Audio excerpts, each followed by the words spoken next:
The Building Better Business podcast is the best place to learn how to take your business to the next level. It's no longer enough to earn good profits.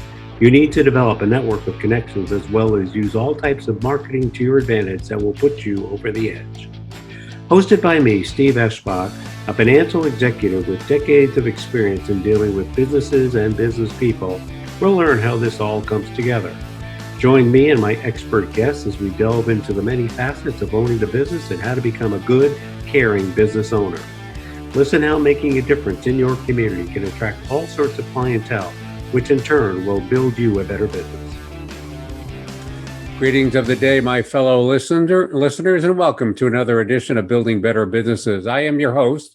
My name is Steve Eschbach. I own a business here in the greater Chicagoland area called Trans-World Business Advisors.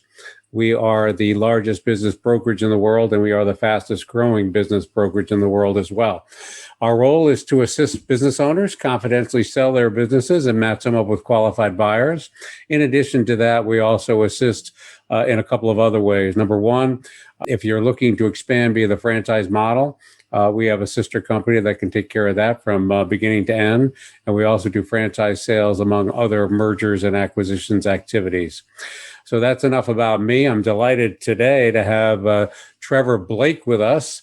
And just very, very briefly, I was going through his LinkedIn profile and, of course, his website. It's a phenomenal background. And I think the best way to summarize who our guest is, he's a serial entrepreneur and a New York Times bestseller author.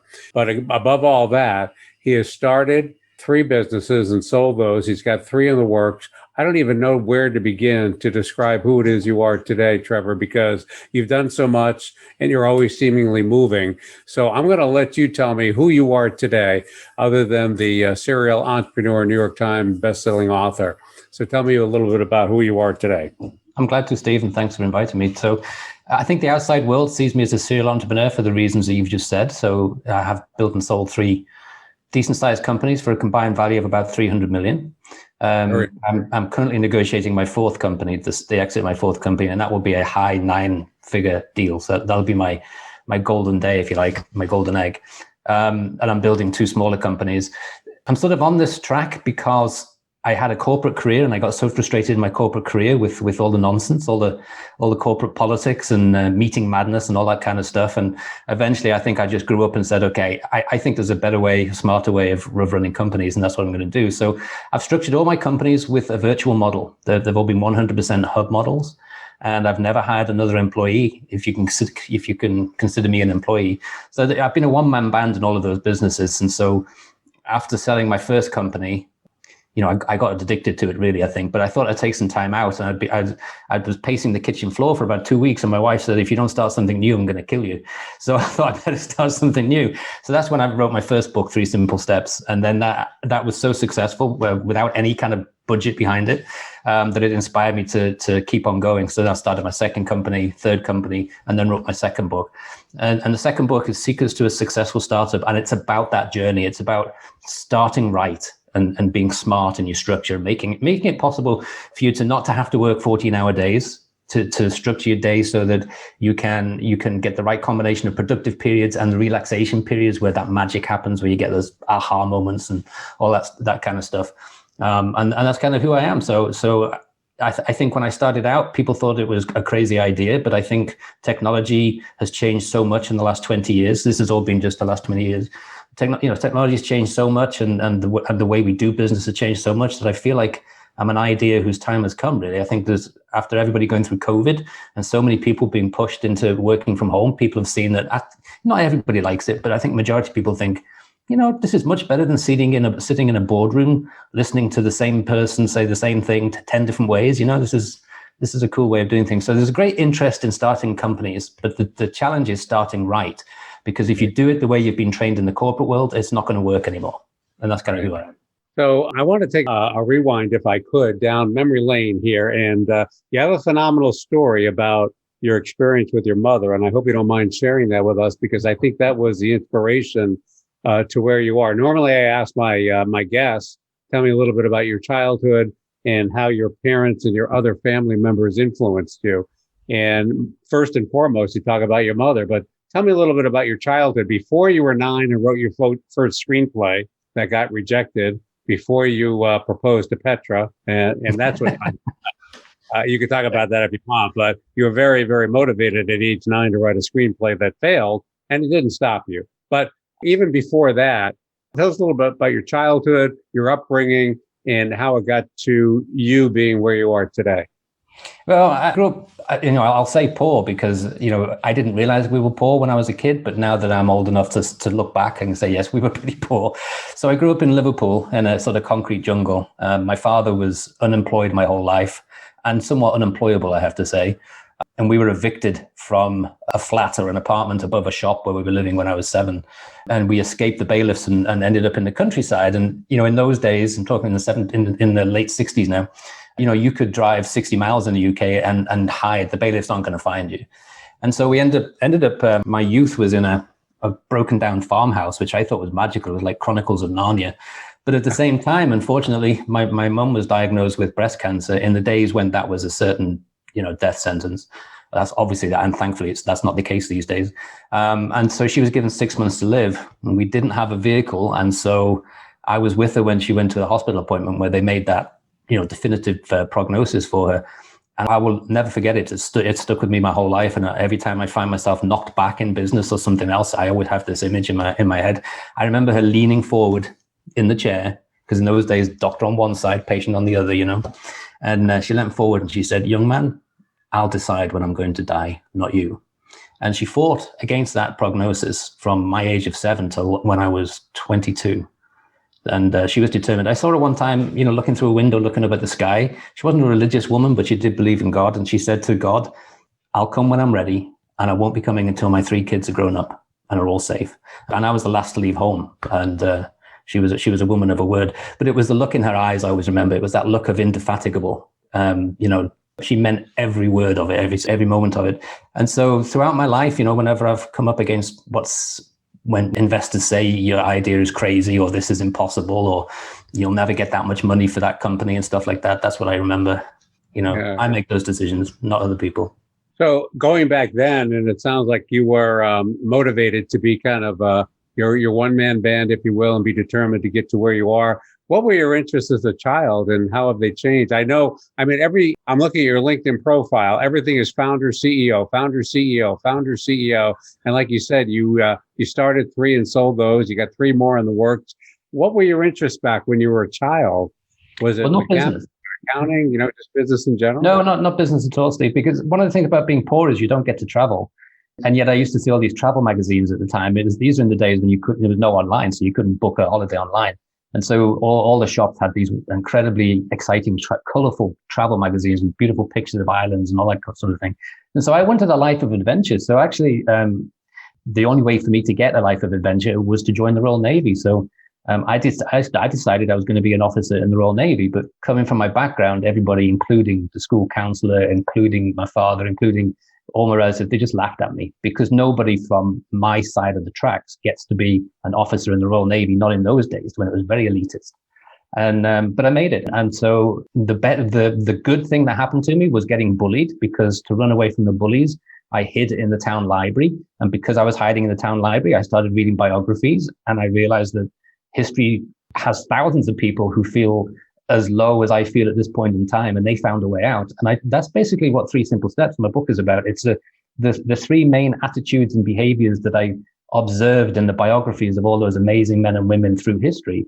And I just adapted that and used it into my life. So I got into the Navy and I traveled. And then when I left the Royal Navy, I just kept traveling. So that was a life of adventure was what I wanted. I only turned to business when I was 42 years old. And that's when I said, what happens when you're on your 40th birthday, you kind of wake up and you go to bed the night before and you feel absolutely immortal. And then the next day, you look like you're 6 months pregnant and you think, I need to start taking life a little bit more seriously. So that's when I started my first company. But I think with the companies, the influence of early childhood is definitely there, because I got to observe through my father wasn't a bad man. He just tried and failed at a lot of businesses. And I got to see why he failed. And it was always sort of cash flow management issues. He'd start something, he didn't have enough money, he didn't have a way to get credit because he didn't have a job. We didn't own a house, we were renting, although he never paid the rent, as I found out when my mother died. And so he was always, that cash flow management was imprinted into my brain that you can't start like that. you've got to be smarter. And so when it was time to start my own companies, I can thank my mother 100% for giving me the determination, but I can also thank my father 100% for showing me why things don't work and using that observation. So it's interesting that your success is basically by observing what your father didn't do well. And not to say he wasn't a good man, like you said, but so tell me a little bit. I mean, it seems so very, very basic. Cash flow management, more money coming in, less money going out. That's the basic tenet of cash flow management. But what are some of the key ingredients that you have found with your three businesses and from what you've observed elsewhere? I think some of our audience members wants to know what are the 3 or 4 key things that you would highlight for these business owners to pay attention to, such that cash flow management is optimized. Well, I know I'm preaching to the choir here with you, Steve, but it's impossible to predict the path forward in business. A wonderful guy called George Rothman, who built Amgen, $60 billion biotech company, once said to me, quietly whispering to me in the back of a boardroom, I was talking about a business plan that I had, and I was so cocky, and not realizing who he was or what he'd done. And he held up his hand and he said, Trevor, you don't know what business you're in until you get into the business. And I didn't understand that until I started my first company. And I started going off in one direction, thinking that I was working on rare diseases for children. And I ended up switching onto intranasal B12 because I was in the business and someone brought the opportunity to me. Now, I was smart enough to know that I'm not starting a company with absolutely no money. I mean, we all hear those stories and they're wonderful stories and they're fantastic, but the ones that make it are probably 1 in a million. So I always work from the principle that everything's twice as complicated and takes twice as long and it costs twice as much as you anticipate. And so why make life hard for yourself? Make sure you've got a little bit of a cushion behind you. I think today cash flow is even harder because of the online influence, because, I can, and I do because I shop for clothes through, an online shopping system. And so I can order 12 shirts, for instance, different sizes, different colors, and I can choose not to keep any of them and send all 12 back. Well, that company's had to make or buy those 12 shirts. They've had to ship it. They've got to have the system behind it to process the return. That's tough cash flow management. So it's very difficult today, I think, particularly in the online world, to start with those glorious stories of, I started with 20 quid or $20, and now look how rich I am. It's harder to do that today than it used to be. So you want to make sure that you don't need huge amounts of capital, but you need a cushion. You need to know that there's going to be bumpy roads in the first 2 years, and you don't want to be stressed out worrying where that money is going to come from. You want to be focused on growth. And so if you have enough capital purely so that you can keep your mentality focused on, I always start a company with an exit in mind. So for me, it's always focusing from the day one. I've got this exit in mind, and I can't allow myself to lose focus of that. But if I'm stressed about, how can I afford the mortgage and how can I keep paying my clients or my vendors and stuff like that, it's too much. It's unnecessary is what I'm saying. So let me go back here a little bit to your comment earlier. You talked about you being a one-man band. You've owned 3 different companies. I would have to believe, and I've heard this from some of my other podcast guests, that some collaboration is needed from outside sources, whether it be lawyers, accountants, other key ingredient people, if you will. So you're a one-man shop, but how does that all work with you having 3 businesses that you've already sold for 300 million, and you have some more in the same size range? How does that all happen with you being your so-called one-man band, if you will? It's the hub model. So if I was to use a visual image of who I am, I'm the conductor of an orchestra.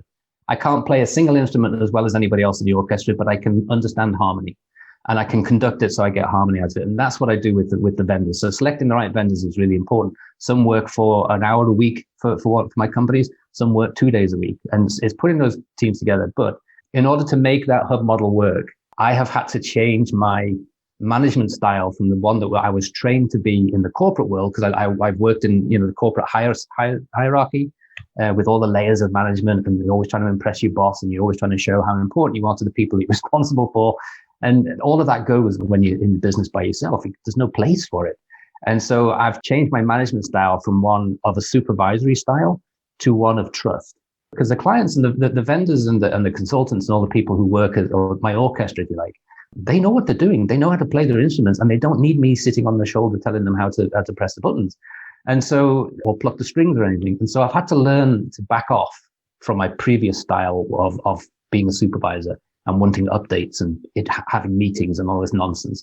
And so so you have to switch to a sort of mentality of trust. And I much prefer this mentality. It's so much more rewarding because they feel like they're part of something and they're contributing and they're not being micromanaged. So does that go along with your concept where you can turn a 14-hour day into a 5-hour day and mix a little bit of the balance, work-life balance in there? And trusting people is so critical in any type of business environment. That essential relationship building skill is critically essential. Are there any other like 3 or 4 basic, guidelines to develop that trust? What do you look for in the people that you work for? I mean, what are basic no-nos, or not work for, work with? What are the basic, turn-offs from the initial meeting? What are the basic turn-ons from the initial meeting? What are the key things from the get-go that you can really discover and determine how to move forward with that? Well, there's 2 things. One is going to sound politically incorrect, so I'll save that for a second. But the first is trusting your intuition when you're doing the interviews, when you're looking for a vendor. I go by intuition. I don't, it doesn't matter what size the company is, it doesn't matter what menu of services they're offering for me or their experience. I've learned through being lucky enough to be around my mother all that time, but then also my mother introduced me to my wife. And I was married until my wife died, I was married for 40 years. She had an incredibly strong intuition. They both did. And I was in awe of that. And I have tools and techniques in all my courses to teach you intuition, to deepen. As a man, if I could get 10% of a woman's intuition, I'd be the richest man on the planet. If I could bottle it and sell it.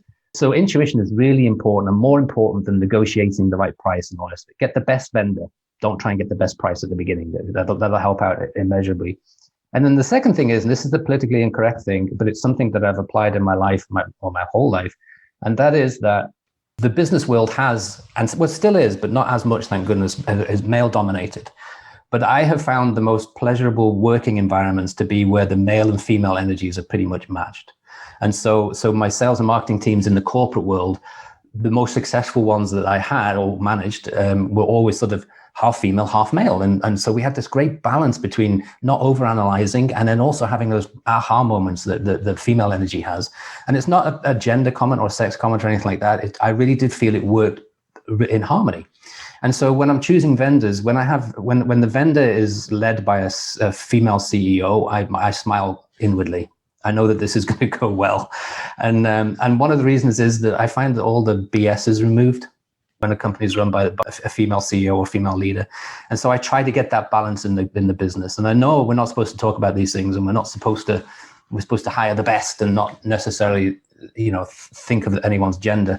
But I find that when we get that energy balance between the linear male energy, so there's we give them male and female names, right? But then have nothing to do with male or female. But the male energy is very linear, very step by step, build a runway, build a freeway, build a rocket to the moon. It's all very linear and very slow. And the female energy is always very fast and spiraling. And I talk about this in my courses. And so that fast spiraling energy means that as a leader, you have to be very quickly adaptable, and you've got to trust your intuition and make quick decisions and go with that. And so when you have a team, whether it's vendors or employees, when you have a team that gets both of those right together, I think it works magically. And that's how I'm able to work a 5-hour workday and not a 10-hour workday, because I'm sensible enough to get out of the people's way and just let them get on with it. So the end results are pretty much what matters. And as long as they get the job done, you don't really need to be there day in and day out. No. Micromanaging, that's not really necessary. So I see your most recent interest, of course, is oncology, and I'm sure that's related to your experience with your mother. But what are some of the other industries you have? Are they all related to health? I see it seems almost very varied. So yes, they are varied. I mean, the model works regardless of your interest. So I'm also, as you mentioned earlier, a screenplay writer, but that's not one of my companies. But I use the same tools and techniques for that too, because that's a world of rejection, just the same as business is often a world of rejection. You put a business for sale, and the company I'm in the process, and you're in this business, so you know better than I do, but the company that I'm currently negotiating for the exit with now, I was matched to 207 potential partners, but I know I'm going to get 204 rejections, right? So you're going to be prepared for all of that, and that's kind of my life. So long as you're prepared to be rejected in any industry, you'll be fine. It's just part of the process. So first of all, I had a commercial pharmaceutical company that was involved in. I bought the rights to a product that was involved in rare pediatric diseases. Really difficult business model to pull off, and the reason I got into that business was there were several large pharmaceutical companies that had cures for rare diseases, but couldn't bring the product to the market because the shareholders would go crazy because of the cost of trying to find 150 patients in the world. and educate enough doctors to look for 150 patients in the world. I found a business model to do that, and it worked really well. Sold that, I think, for 105.5 million. And then I got involved in I'd call it a management consulting organization, but I was consulting primarily to healthcare clients. And that sold very, very quickly, 2 years later, for an insane number, but I was very happy with it. And then I got involved in the oncology research and development. And you're absolutely right. It was because of the experience I had with my mother. We currently have a drug in clinical trials that's showing excellent efficacy, but zero side effects. And that's what I learned from my mother, is that she handled her cancer with such grace, but the side effects of the treatments that were sort of poured at her on a regular basis was just so debilitating, stole her womanhood and her dignity. So I've always had this, my eyes and my ears open for a way of finding treatments that don't do that to somebody and maintain quality of life. So we're in that space, and that's why it's so popular. And I have a digital marketing company, and I have an animal sanctuary, a rescue, which has a unique business model, because even though it's a non-profit, it has to be run with exactly the same diligence as I would run any of my companies. And I'm also running it as a virtual company too, using volunteers, obviously. But that again is a unique business model. So we can rescue animals, we can match them with people who have a lot of love to give, but don't have a lot of money. And therefore we take care of the money side of it. We pay the vet bills, pay the food, provide, the stabling and all the rest of it. And so take away the pressure of having to look after animals, so that more senior people who really want to have animals are worried about the cost and what happens if I die. They feel so protected that they have nothing but love to give the animals, and the animals give it back in spades, of course. Those are the varied businesses that I'm involved in. So I have a question for you regarding the businesses that you have started up and sold. What has been the typical time period from day one to the exit?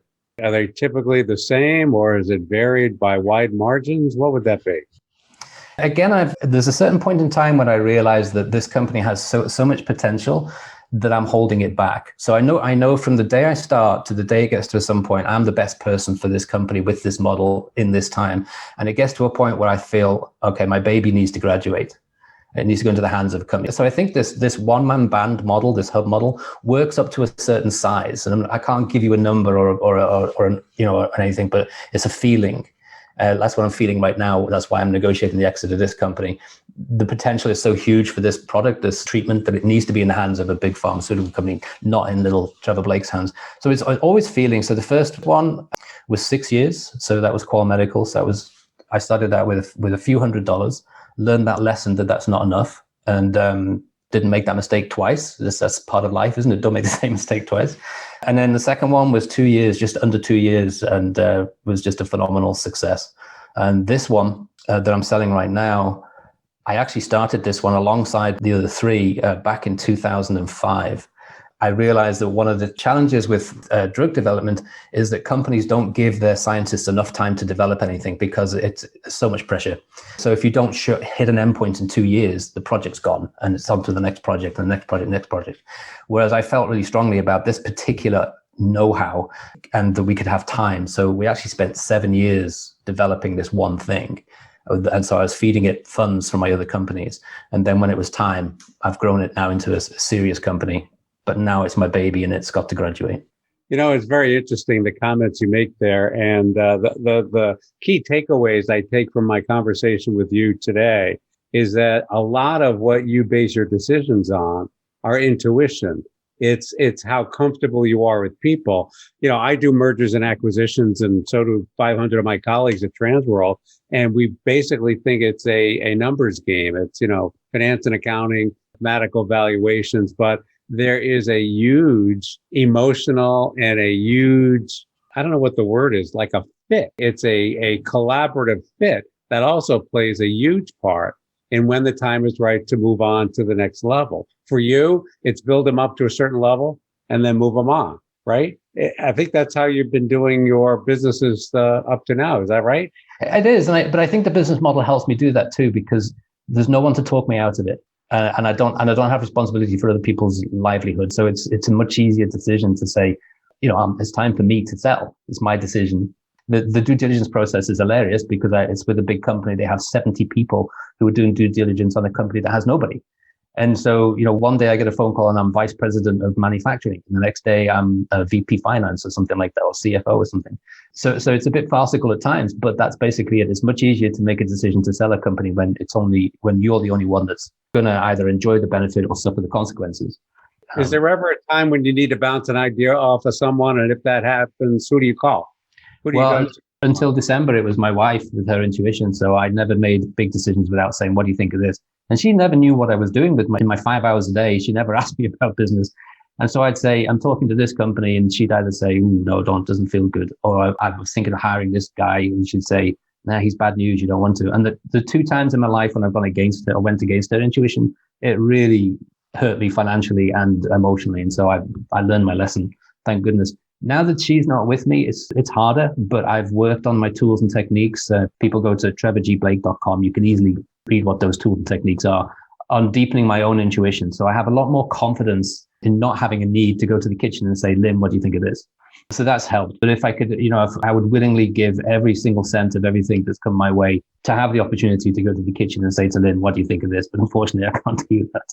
Well, the good news, Trevor, is that you had what, 14 years, was it? 14 years? 40. Oh, 40. Oh, my goodness. Never mind. There's a lot to be said about 40 years of camaraderie with, a wife and it sounds like a business advisor, so to speak, when needed.